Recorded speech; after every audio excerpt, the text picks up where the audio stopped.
legitimate target. The December 17th episode of 60 Minutes demonstrates a qualitative shift in the propaganda narrative surrounding the Ukraine negotiations. While previously Russian federal talk shows largely denied the very possibility of a compromise, this broadcast acknowledges compromise as possible, but only in a form predetermined as Ukraine's capitulation, imposed by the United States and sabotaged by Europe. The central goal of the broadcast is not to prove a specific position, but to redistribute responsibility for the outcome of the negotiations and define the boundaries of an acceptable explanation for future events. 1. Threat frame: clash as a consequence, not an escalation. The broadcast begins with a sensation: the German Chancellor's admission of the possibility of a direct clash between Western and Russian troops. This thesis is immediately framed in a framework of madness and historical amnesia. He forgot how the last clash ended, followed by the key formula: Western troops in Ukraine will become a legitimate target. Crucially, the likelihood or consequences of escalation are not discussed here. Instead, a normative logic is introduced. If the West deploys troops, responsibility for a possible clash will lie not with Russia, but with those who violated the warning. Thus, the threat of war is presented not as a choice, but as an automatic consequence of Europe's incorrect behavior. Hello, dear friends, ladies and gentlemen, comrades, hello. Your favorite program, 60 Minutes Hot on the Heels, is live. We'll start with a sensation. Chancellor Ferg Merz has raised the possibility of a clash between Western and Russian troops in Ukraine. He believes that under certain circumstances, the European contingent will engage in combat with the Russian army. It seems the Chancellor has completely lost his mind and forgotten how the previous clash between our soldier and his grandfather, an ideological Nazi, turned out. Moreover, Moscow has repeatedly stated that the deployment of Western troops in Ukraine is unacceptable. If they are sent there, they will become a legitimate target for our armed forces. Even German Defense Minister Pistorius is backing down, saying that before discussing the deployment of NATO forces to Ukraine and defining their mission, they must wait for Putin's response to the peace proposals. Russian Presidential Press Secretary Peskov commented on the Germans' fantasies with a joke.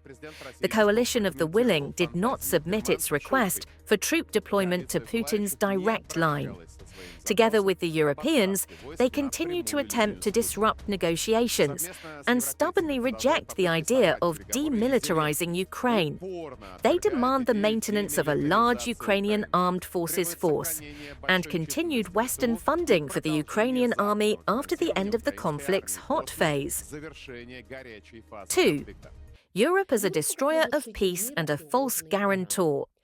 The issue systematically constructs an image of Europe as an actor that is not interested in peace, offers obviously unfeasible security guarantees, deliberately breaks the deal by promoting unrealistic models.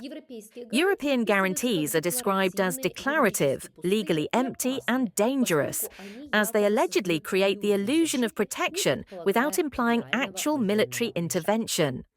Meanwhile, the very fact of discussing a European contingent in the demilitarized zone is interpreted as the EU's desire to become a legitimate target. An important tactic is employed here. Security guarantees are presented not as a deterrent, but as a source of risk. As a result, any European contribution to a post-conflict arrangement is automatically interpreted as a path to a new war. 3. The US as the only rational mediator.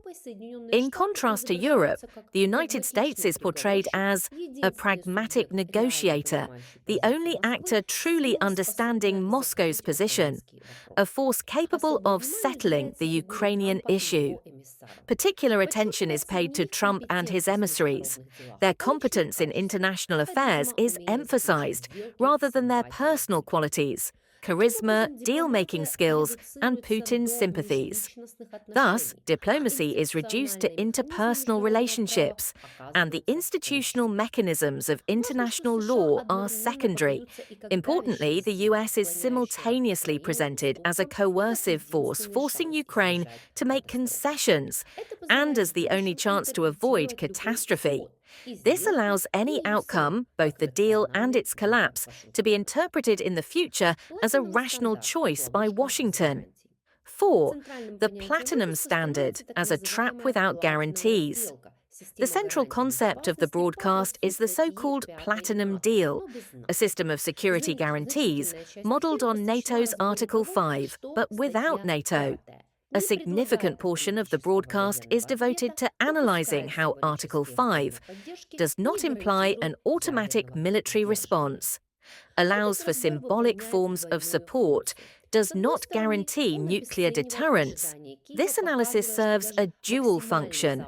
On the one hand, it devalues Kiev's expectations, demonstrating that even the maximum Western guarantees will not save Ukraine. On the other, it absolves Russia of responsibility in advance. If the guarantees prove fictitious, the blame will fall not on the one who accepted them, but on the one who offered them.